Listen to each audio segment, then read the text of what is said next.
Hermanos, se presenta en el texto sagrado de hoy, la verdad es que es una imagen extraña imagen fotográfica, pero también impresionante de la realidad espiritual del pueblo de Dios, es decir, los hijos de Israel en Babilonia.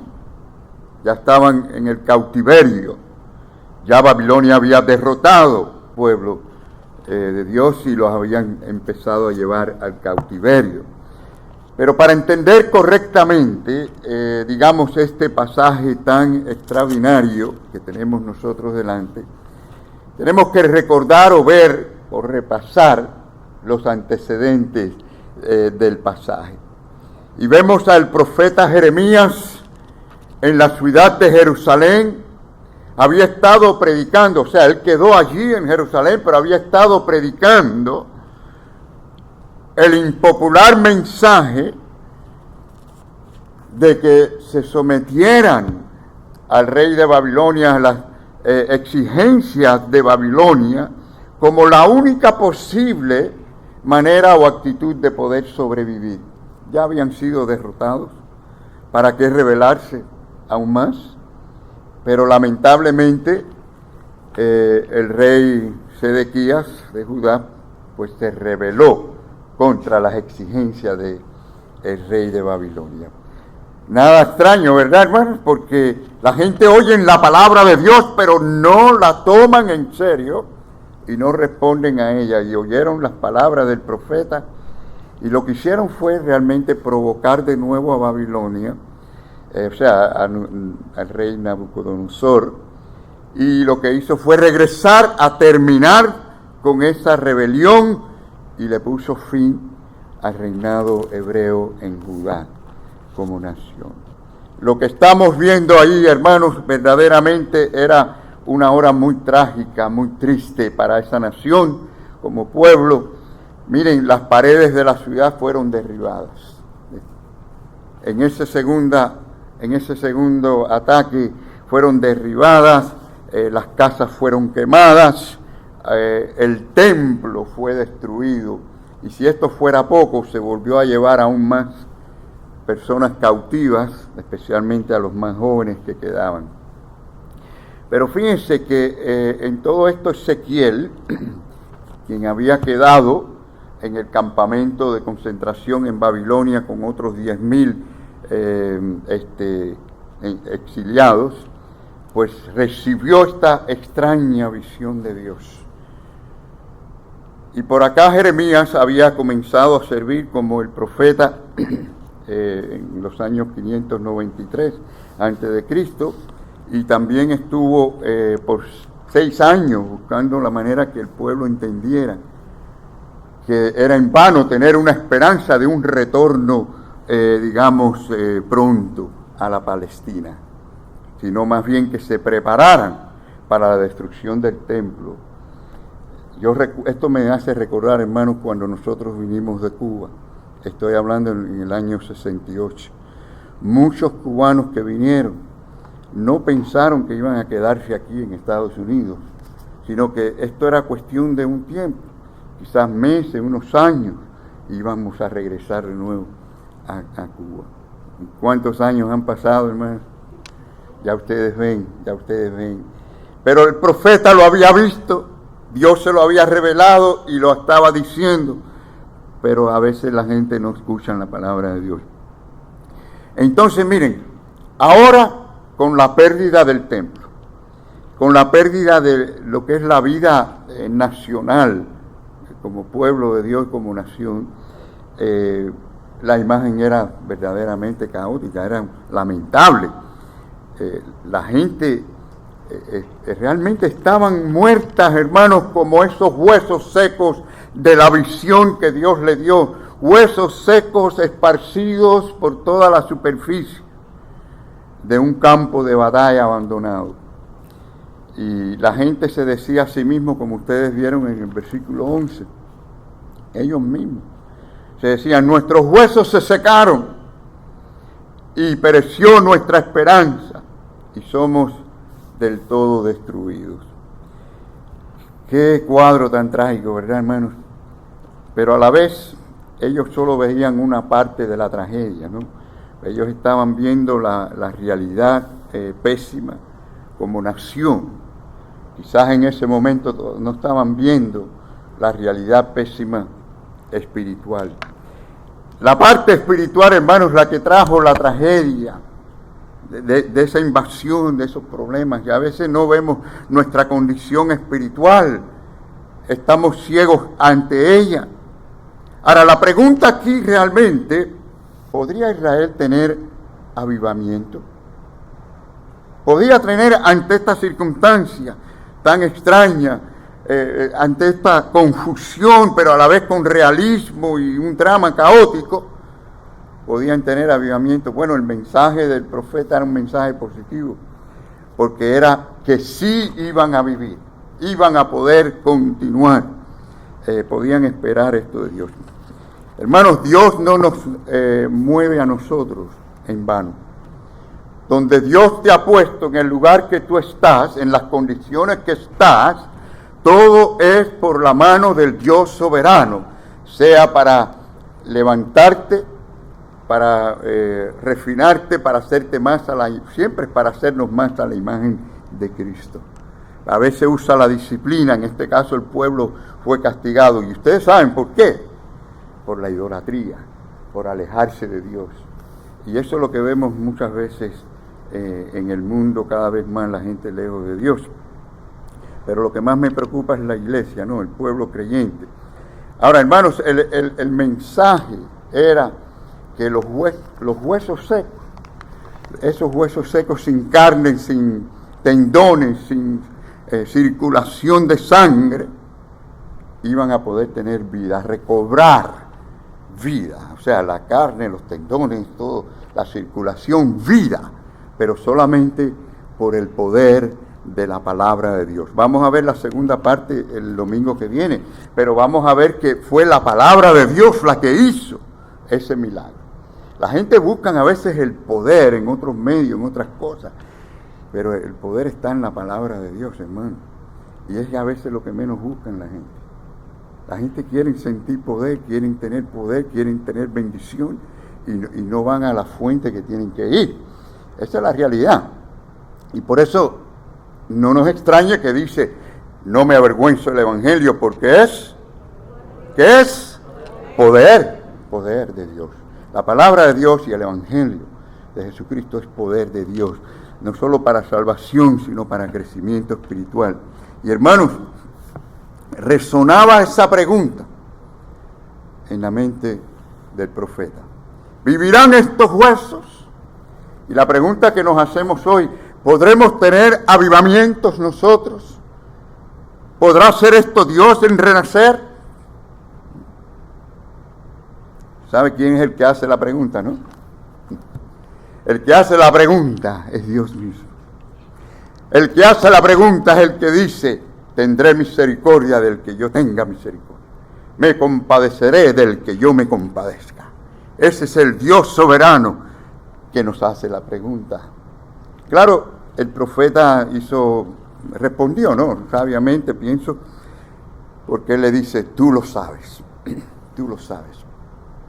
Hay cosas que a veces no las entendemos, sea por nuestra poca visión, nuestra poca fe. Y acudimos como hizo Pedro cuando el Señor le preguntó 3 veces, ¿me amas? Tú lo sabes, tú lo sabes. Acudimos a la omnisciencia de Dios, que lo ve todo, más allá de lo que nosotros vemos. Pero lo que sí sabía el profeta, que humanamente no íbamos a poder cambiar, ni hacer que esos huesos tuvieran carne, ni que hubiera un avivamiento. El hombre no lo puede hacer, pero él le dice a Dios, tú lo sabes, porque tú puedes hacerlo, si quieres hacerlo. Es decir, para ti no hay nada imposible, hermanos. No hay nada imposible. Lo que es imposible para el hombre es posible para Dios, ¿no? Y saben que siempre la fe deja esta cuestión de la posibilidad, se la deja en manos de ¿quién? De Dios. Para Él todo es posible, para Él no hay nada imposible. Y a partir de ese momento que Dios le ordena al profeta predicar, ¿no? Un mensaje. pero a predicar un mensaje a huesos secos. ¿Qué les parece? No era una congregación de hebreos allí vivos, sino en aquella visión que Dios le dio, le dijo, predíquela a esos huesos secos para que recobren vida. Miren ustedes qué cosa es esa, ¿no? Del punto de vista humano eso es imposible. Hablarle a gente muerta es difícil, eso es difícil, no, es imposible, no tiene solución, pero con la palabra de Dios todo es posible. Hermano, hoy nuestra nación, si nosotros digo nuestra nación porque Dios nos dio el privilegio de vivir aquí, algunos somos ciudadanos, otros todavía, pero tenemos que ser agradecidos a Dios de que Dios nos trajo acá y podemos disfrutar de libertad. Pero esta nación, por buena que sea y por mejor que sea comparada con otras naciones, hermanos, hay problemas aquí espirituales. Lo estamos viendo, ven la inmoralidad como crece, estamos viendo la corrupción en todos los niveles. Incluso un gobierno que utiliza el sistema judicial para atacar a otro que está corriendo contra él en la presidencia. Es decir, todas estas cosas que estamos viendo a ese nivel, imagínense a todos los niveles. Las cosas que hemos visto en las iglesias incluso, la gente está, hermanos, cada día buscando algo emocional, pero realmente están más lejos de Dios. ¿Quieren, hermanos, que sepan algo? Yo estoy viendo, y yo sé que Satanás siempre ha sido igualmente terrible, pero yo pienso que en estos tiempos más que nunca Él está obrando para lograr varias cosas que yo creo que tenemos que estar muy alerta de. Con mayor esfuerzo Él quiere que la gente vean cada vez que el pecado es menos importante. Este pecado no está en manos. Esto no tiene tanta importancia. La gente lo hace. No es tan malo, hay otras cosas peores. Es decir, que no veamos lo que la Biblia determina como pecado, como algo asqueroso, algo malo delante de Dios, algo que le da al hombre la condenación eterna. Y por otro lado, creo también que Él quiere que las cosas del cielo, las cosas de Dios, no sean vistas con tanta importancia. Y si eso fuera poco, está usando toda su inteligencia y poder diabólico para que la gente no vean el infierno como lo más terrible y espantoso. Y algo más puedo decir. Él no quiere que la gente vea el Evangelio con urgencia, como lo que más necesita. Así que miren ustedes qué problemas tenemos. El diablo no quiere que la gente vea el pecado como algo tan ofensivo a Dios. Por otro lado, no quieren que vean las cosas celestiales como las cosas más preciosas y más necesitadas y que más debemos desear. Él no quiere tampoco que miremos lo que es el infierno como algo extremadamente espantoso, un lugar donde de allí no sale nadie. Es para toda la eternidad. Y tampoco quiere que veamos el Evangelio como el poder de Dios transformador.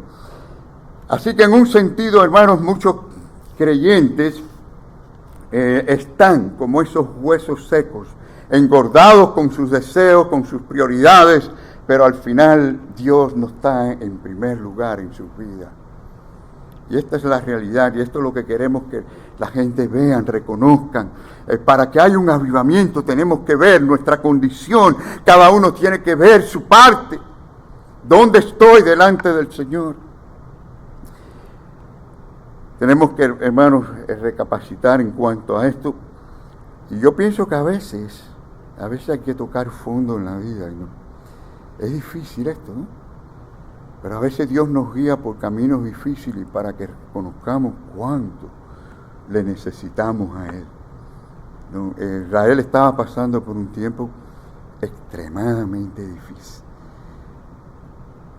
Yo he pasado por tiempos bien difíciles. La iglesia Renacer también, y estamos pasando por un tiempo difícil.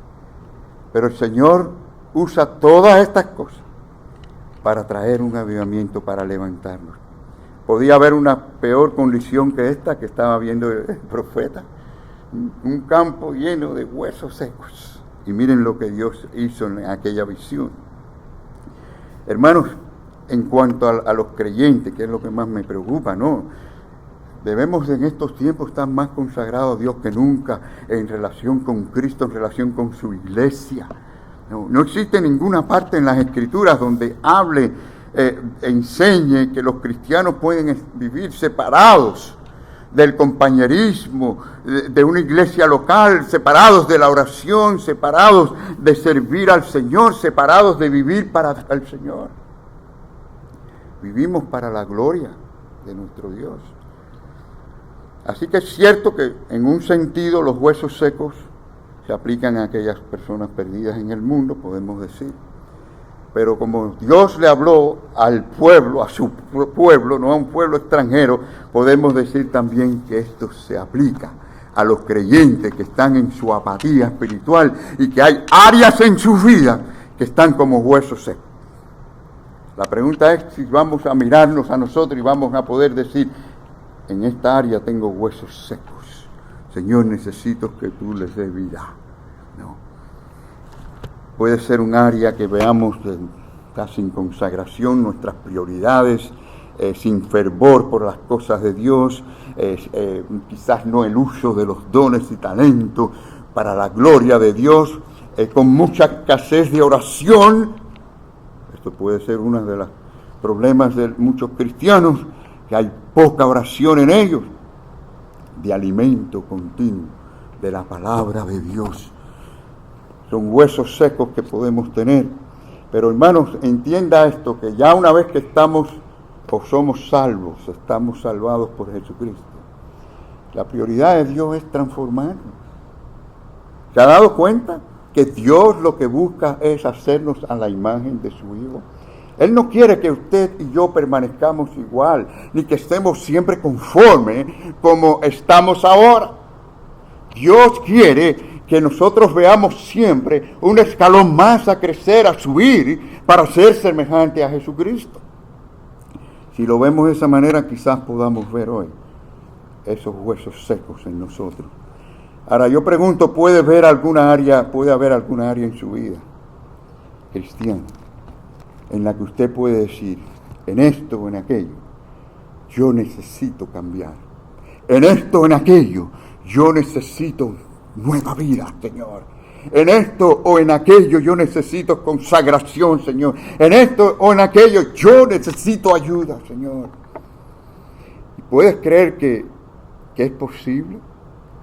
¿Puedes creer que es posible realmente que Dios haga un milagro, que Dios traiga un avivamiento a tu vida y a la iglesia? Saben que muchas personas dicen que estos avivamientos son de los tiempos pasados, no, son antiguos, o para quizás los primeros años de la iglesia, etc. Yo pienso, hermanos, que Dios es el que trae los avivamientos en cualquier tiempo, los puede traer en tu vida hoy.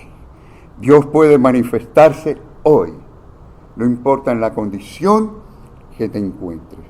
En la visión de Ezequiel se nos enseña que a pesar de aquella condición tan mala, el pueblo de Dios podía tener avivamiento. Dios puede levantar un avivamiento en un pequeño remanente. Y le pido a Dios que comience aquí con nosotros en renacer, decididos a seguir a Cristo y no amar al mundo. Hay muchos cristianos amando demasiado al mundo y las cosas del mundo. Y todo eso en una manera u otra, hermanos, son pequeños tropiezos que debilitan la iglesia. Una iglesia llena de consagración, de santidad, es una iglesia poderosa. Y eso es importante que lo veamos así. Bueno, vamos a tocar solo un primer punto.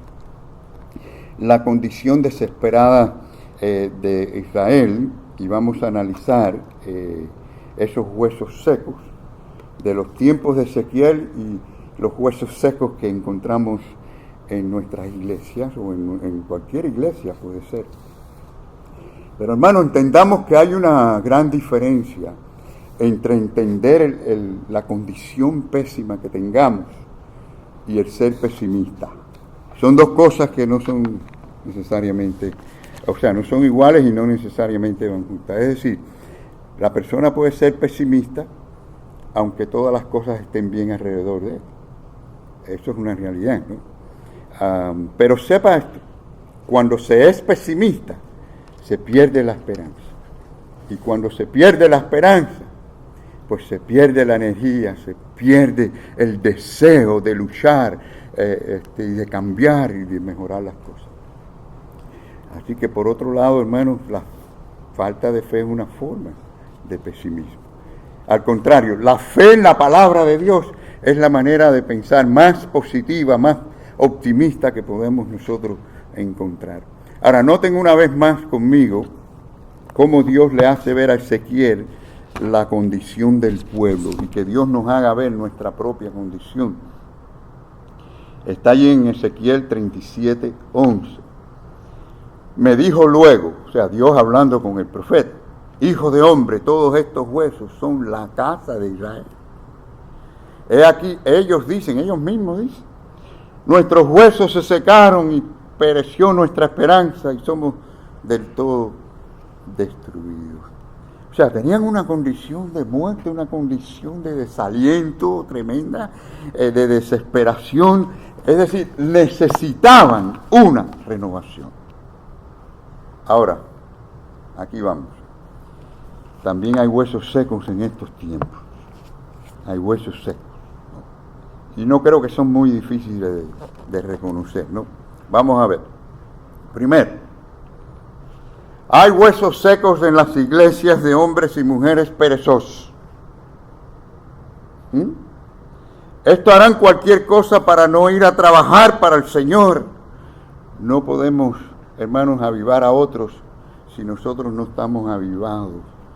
Ustedes quieren tener influencia en otra persona de la iglesia, usted sea fiel, que le vea cada domingo sirviendo, amando al Señor. Eso es un aliento, eso es una bendición para otros. Y eso es lo básico solamente, ¿sabes? Pero hay también otras actividades, hay estudios bíblicos, hay retiros de oración y cosas que podamos hacer además de la actividad de iglesias, ¿no? Pero podemos ir, hay algo que todos podemos hacer, es hablarle de Cristo a otro, invitar a otros a la iglesia. Pero miren lo que dice la palabra del Señor en cuanto a este tipo de hueso. En lo que requiere diligencia, no perezoso. ¿Oyeron eso? En lo que requiere diligencia. ¿Cuántas cosas requieren diligencia para la obra y las cosas de Dios? Hermanos, no perezosos. ¿Cómo dice que tenemos que ser? Fervientes en espíritu, sirviendo al Señor. ¿Usted se ve así? Usted puede decir, yo soy diligente para todas las cosas, Señor. No estoy perezoso en nada. Ferviente en espíritu, sirviendo al Señor. Esta es una de las clases de huesos que encontramos en las iglesias. Hay otros tipos de huesos. Los huesos de la mandíbula. Los huesos de la mandíbula en la iglesia. Bueno, esto ocurre cuando las personas creen que el llamado de ellos precisamente a usar la mandíbula para rendirle servicio a los labios. Es decir, hablan mucho de cristianismo, pero hacen poco, ¿no? Pueden dar testimonio, pueden hablar de cómo ser cristiano, pero hacen poco delante de la congregación. Y lo peor de estos huesos de la mandíbula es que a veces ejercitan esa función, ¿no? Para ver las faltas de otros y no las de ellos. Porque para tener avivamiento hay que ver nuestra debilidad, ¿verdad? Así que, hermanos, estas mandíbulas pueden salir de la adoración a Dios, de haber alabado al Señor, y en su ida a su hogar, después del culto, ofender con palabra a quien se le atraviese en el medio. Pero miren lo que dice la palabra del Señor en Santiago. Pero ningún hombre puede domar la lengua, que es un mal que no puede ser refrenado, llena de veneno mortal. Esto es una realidad. ¿Cuántos divorcios, cuántos problemas? Por las palabras, por lo que se dice. ¿Cuántas guerras, cuántos asesinatos? Hermanos, La lengua es algo terrible. El único que puede domar eso es el Espíritu Santo en el creyente. Dice, con ellas, y esto ya va para la iglesia muy específicamente, porque no se le está hablando a inconversos. Dice, con ellas bendecimos al Dios y Padre, y con ellas maldecimos a los hombres que están hechos a semejanza de Dios. De una misma boca procede bendición y maldición. Hermanos míos, esto no debe ser así. Así que tienen ahí esa clase de situación que debemos analizar, ¿no? Y no quiere decir que todas las cosas que digamos sobre una clase de huesos se aplica todo a una persona, puede ser algo de esto. Pero miren, hay huesos que solo tienen grandes deseos, maravillosos deseos. Estos huesos desean que la obra crezca, que la iglesia crezca, desea que otros trabajen. Estos huesos pues desean que otros den todo el dinero a la iglesia, que oren por sus necesidades, por las de otros, que hagan los ministerios, desean que otros ayuden, desean todas estas cosas buenas para la iglesia, que otros digan, que estén alegres, que les saluden, que les llamen, que les amen, ¿no? Estos son huesos de grandes deseos, muy grandes deseos en la iglesia. Cuando los deseos, hermano, escuche bien, cuando los deseos son de Dios, cuando los deseos son de Dios, hay una dinámica que es producida por el Espíritu de Dios, que actúa, hay acción. Y esto lo dice la palabra misma del Señor. O sea, pongan en acción sus deseos, no se queden ahí con los deseos. Dice la palabra, porque Dios es el que en vosotros produce, ¿qué? Así el querer, ese es el deseo, ¿no? Como también el hacer. Dios no produce un deseo en su vida para que usted se quede con el deseo. Él produce el deseo para el hacer. Por lo tanto, si hay todos estos deseos y no hay hacer, eso es carnal, es del hombre, no es de Dios. Si es de Dios, hay también obra, ¿no? Pidámosle a Dios que nos dé los deseos y la acción para que podamos llevar a cabo esos deseos. Pero también hay huesos del cráneo. ¿Qué significan los huesos del cráneo? ¿Cómo es un cráneo? No es duro. Podemos decir cabeza dura, ¿no? Es decir, la palabra no penetra el cráneo, no les entra en el cerebro. No importa cuántos años llevan en la iglesia, no les entra. No pueden cambiar, no quieren cambiar, no desean cambiar. Y estos son los que están muy satisfechos con su vida cristiana. Y así se quedan toda la vida, sin crecimiento espiritual. Sí, quieren que otros cambien, ¿no?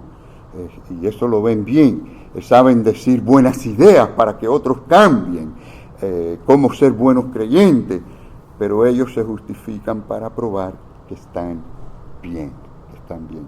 Algunos son silenciosos en algo, ¿no? Y otros son más habladores, pero al final no cambian, no cambian. ¿Y saben lo que dice Jesucristo? Jesucristo nos dice que tenemos que cambiar. ¿Cómo lo dice? Cuando Cristo dice, aprended de mí, ¿qué Él te está diciendo?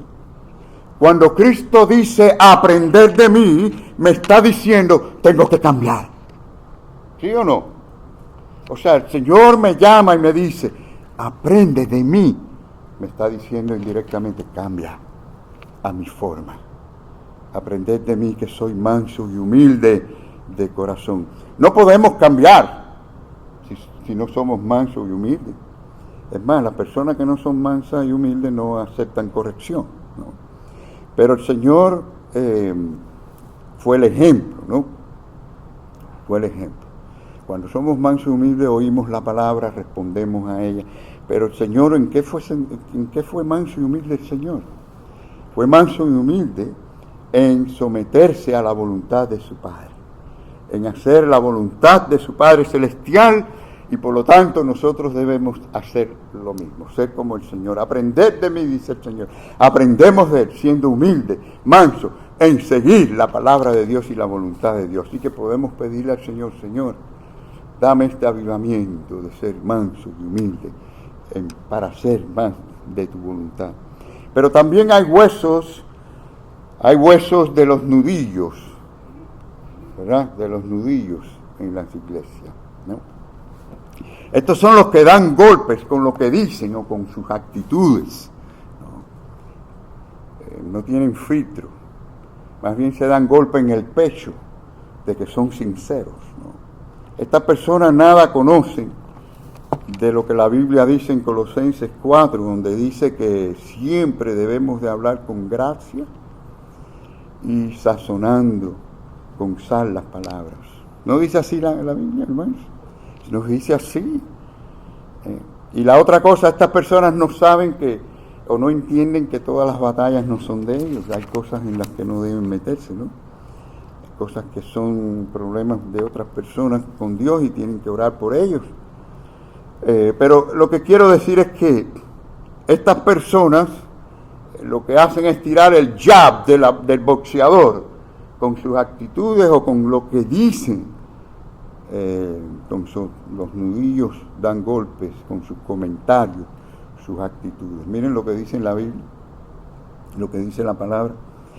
Haced todo sin murmuraciones y contienda, para que seáis irreprensibles, sencillos hijos de Dios, sin mancha en medio de una generación maligna y perversa, que eso es lo que vemos, guerra, lucha y malas actitudes y pleitos y todo lo que vemos en el mundo. Lo menos que debemos encontrar es eso en la iglesia, el Señor, en medio de la cual resplandecéis como luminares en el mundo. Tenemos que más bien resplandecer como una luz en medio de tanta maldad, tantas tinieblas y tantas malas actitudes por todos lados. Pero ahora sí, terminamos con estos huesos, los huesos que son columnas vertebrar en cada iglesia. Las columnas no pueden ser débiles, ¿no es así? Son fuertes, son fuertes. ¿Para qué? Para soportar cargas, ¿no? Y la Biblia dice que los fuertes son los que pueden soportar a los débiles y pueden llevar la obra hacia adelante. ¿Te ves como uno de estos huesos? Fuertes, columnas, vertebrar, ¿te ves así? Estos son los fieles, hermanos, los que se mantienen firmes a pesar de las circunstancias, a pesar de las invitaciones, a pesar de las tentaciones. Bueno, ¿quiénes han sido llamados fieles, vamos a decir, columnas, ¿no? En la Biblia. La palabra de Dios le llama columna a varias personas y cosas. También hay varios tipos de columnas, ¿no? Por ejemplo, la Biblia dice que los profetas fueron columnas, ¿no? Al profeta Jeremías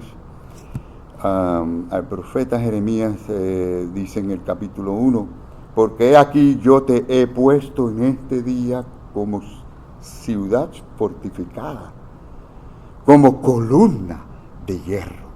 O sea que ese hombre de Dios que predica la verdad, que dice lo que Dios quiere que él diga, es una columna. También los apóstoles fueron llamados columnas. Por ejemplo, en el caso de Jacob, Cefas y Juan, dice que eran considerados como columna de la iglesia, hombres de Dios entregados al Señor. Pero también en Apocalipsis le habla a los cristianos en general como también columnas. Le habla a aquellos cristianos porque en ese tiempo, hermanos, la persecución era horrenda y había que mantenerse firme, fiel. Y el Señor les dice a esto, al que venciere, ¿cómo les dice?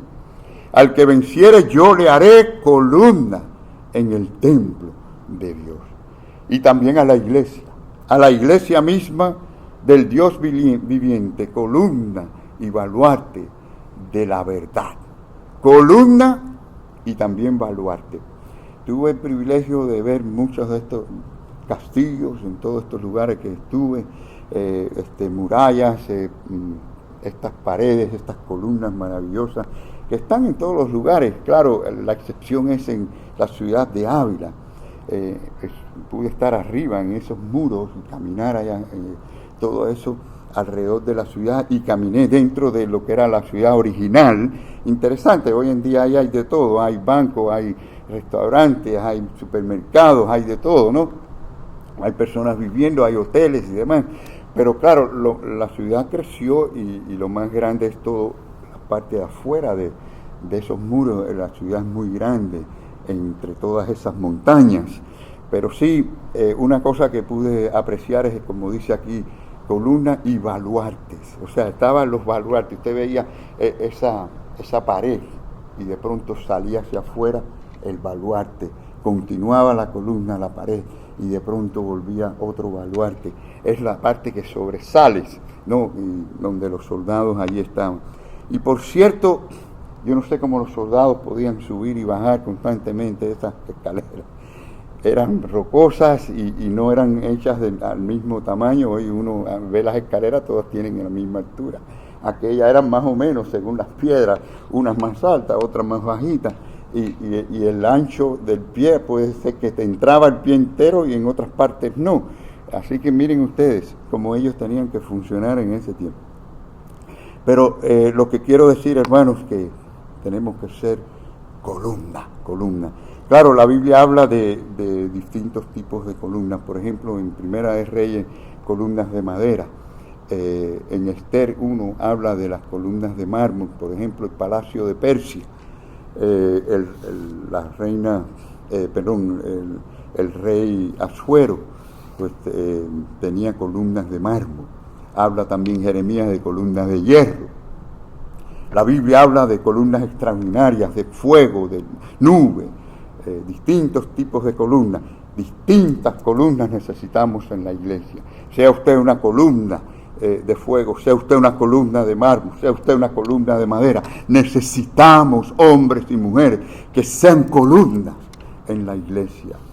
Y eso es lo que estamos realmente diciendo. Las columnas son el centro neurológico de la iglesia. Ellos son los que trabajan, los que empujan, los que hacen, los que animan, los que están allí para servir siempre al Señor.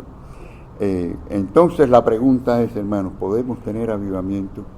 ¿Podemos, verdad, tener avivamiento? ¿Cuánto creemos que podemos tener avivamiento? Miren, yo les voy a terminar con esta cita bíblica que ha sido una bendición para mí. Ahora, como todo, a veces queremos oír la parte positiva, pero la parte del compromiso no queremos oírla. Pero aquí están las dos partes. Y hermanos, claro, aquí habla de buscar a Dios, de buscar en oración al Señor del rostro, algo en lo que quizás muchas personas flaquean. Yo sé que debemos orar todo el tiempo durante el día, tener consciente a Dios, pero debemos buscar un tiempo de oración en la que de verdad sintamos con deseo. Por eso habla de ruego. Nadie ruega, nadie suplica si no hay de verdad intensidad. ¿Me entiendo? Tiene que haber intensidad, mis queridos hermanos. Ahora, lo que estoy es tratando de ponerle este reto a ustedes. Por ejemplo, si usted se levanta a las 7 de la mañana para ir al trabajo, trate de levantarse a las 6 o a las 6:15 y dedíquele ese tiempo al Señor en oración. Abra la palabra del Señor, empieza a leerla y empieza a orar y a clamar al Señor para que haya avivamiento, hermano. Fíjense cómo dice, si tú de mañana buscares a Dios y rogares, hay que rogar, para rogar hay que sentir con intensidad al Todopoderoso, pero algo más, dice, si fueres limpio y recto. Dios no escucha muchas oraciones porque la gente quiere la bendición, pero no quieren estar limpios y no quieren ser rectos delante del Señor. Y cuando somos limpios y somos rectos, hay avivamiento y hay bendición de Dios.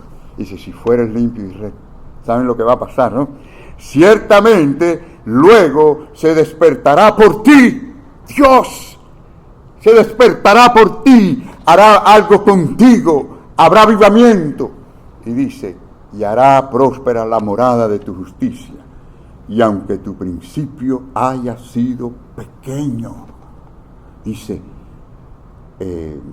tu postrer estado será muy grande. ¿Cuánto creemos eso? Ahora la pregunta es, ¿cuántos vamos a salir de aquí con ese gran deseo y con esa decisión de Señor, buscar tu rostro? Voy a hacer un tiempo, quizás usted tenga un horario diferente de trabajo, usted a lo mejor empieza a trabajar a las 5 de la tarde. Bueno, busque un tiempo antes, un tiempo después. Pero yo creo que si todos hacemos este compromiso para buscar el rostro de Dios de esta manera, hermanos, va a haber un gran avivamiento en nuestra iglesia Renacer. Que el Señor les bendiga a todos.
Desierto, tan sediento de tu amor, aquí estoy.